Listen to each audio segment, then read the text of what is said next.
In the scorching deserts of North Africa during World War II, soldiers faced a threat more relentless than enemy fire: dehydration. Entire armoured divisions ground to a halt, not because of battle losses, but because the men couldn't find safe water. The desert sun turned fuel cans into ovens and canteens into warm, contaminated soup. Yet, amid this chaos, a little-known method emerged from the ranks of British and German desert units alike: a makeshift water purification system built from silver foil, charcoal and salt crystals. It was crude, ingenious and, honestly, incredibly effective. And what's most fascinating, it still works today. If you've ever wondered how to turn brackish or bacterial desert water into something safe to drink using nothing more than simple materials, well, you're about to uncover one of World War II's forgotten field innovations. This isn't a myth or speculation. It's a real survival technique that blends chemistry, physics and battlefield necessity into a method you can still replicate in your backyard.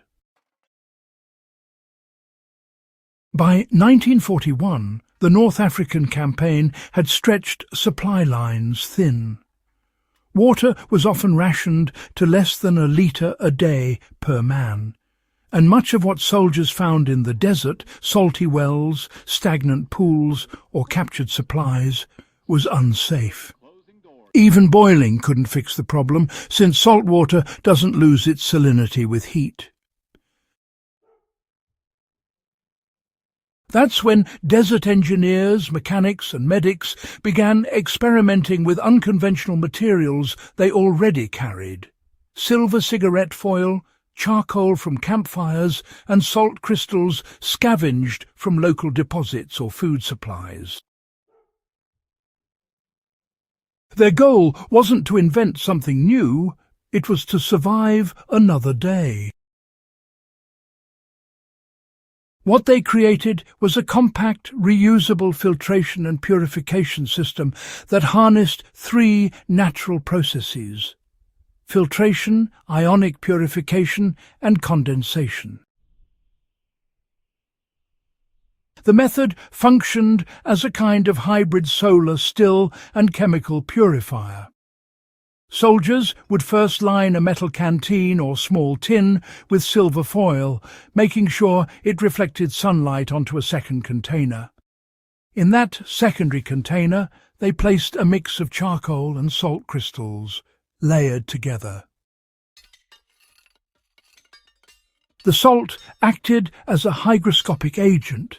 It attracted and held moisture from the air and from evaporating water. The charcoal served as both a filter and an adsorbent, trapping organic contaminants and neutralizing foul odors. The silver foil's reflective surface concentrated solar energy, heating the water in the first container. As it evaporated, the rising vapor condensed on the inner surface of a cover or makeshift lid, often just another piece of foil, and dripped into the charcoal salt mix, where it was purified again before being collected. The result was clean, clear, and largely desalinated water, free of most bacteria, heavy minerals, and even traces of chemical residue. What made the setup so brilliant was its simplicity. Soldiers could fold it up, reuse it, and build a new one anywhere there was sunlight and scrap material. The silver foil provided both heat reflection and microbial inhibition, since silver ions naturally kill bacteria. Charcoal removed organic impurities, while salt crystals pulled moisture from the air during the night, helping collect dew even when no water source was nearby. Modern science has validated every part of this field technique. Silver remains one of the most effective natural antimicrobials known. It's used in hospital dressings and high-end water filters today. Charcoal, when heated properly, becomes activated carbon, capable of trapping microscopic impurities through adsorption.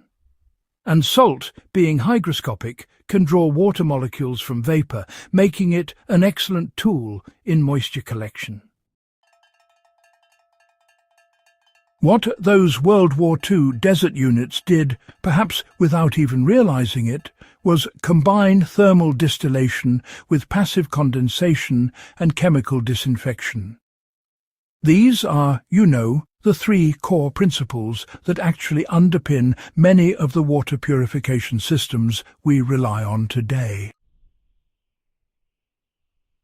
Even now, survival experts who study wartime engineering can't help but marvel at how this simple, low-tech combination managed to accomplish what modern filters often do with pumps and cartridges.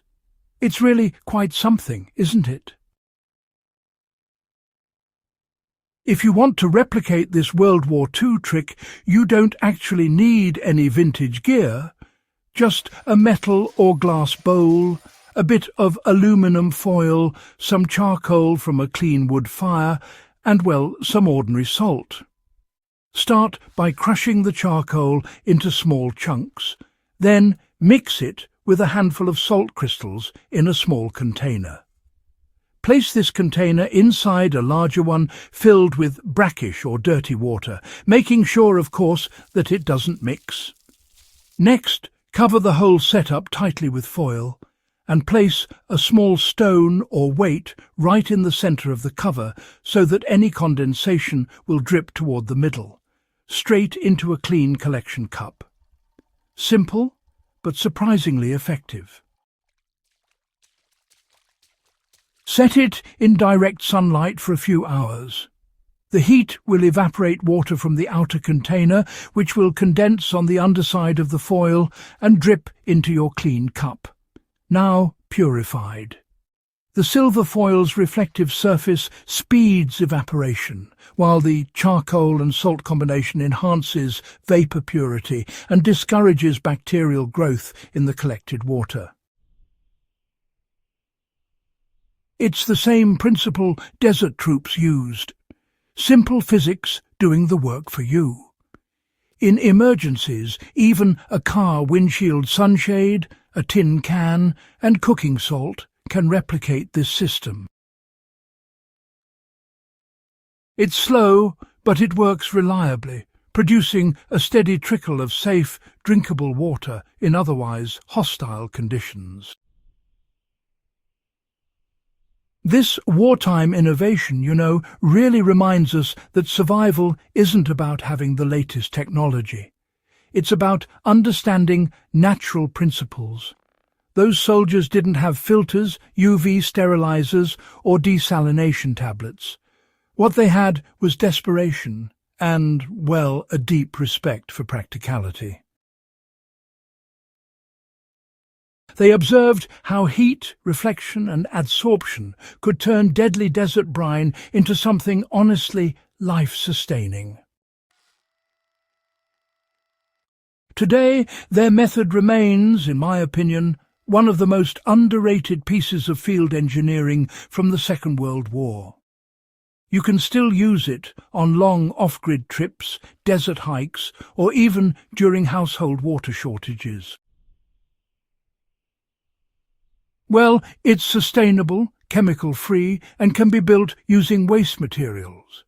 Most importantly, it connects us directly to the knowledge and adaptability of those who fought not just for nations, but for survival itself. At its core, the silver foil, charcoal, and salt crystal method is more than a relic of the war. It's a timeless demonstration of human problem-solving under pressure. It's a skill every survivalist, camper, or historian should know, not just as a piece of trivia, but as something that could one day make a real difference. If you try this in your own backyard, you'll see how a handful of simple materials can transform into a working survival still, purifying water the same way it was done over 80 years ago in the North African desert. It's a reminder that history's greatest lessons often come not from laboratories, but from the grit and ingenuity of those who refuse to give up. If this kind of forgotten practical wisdom speaks to you, then make sure to subscribe to Backyard Wisdom. Share this episode with a fellow history or survival enthusiast and help keep the legacy of field-tested knowledge alive. Because the old ways still work, and knowing them might just save your life one day.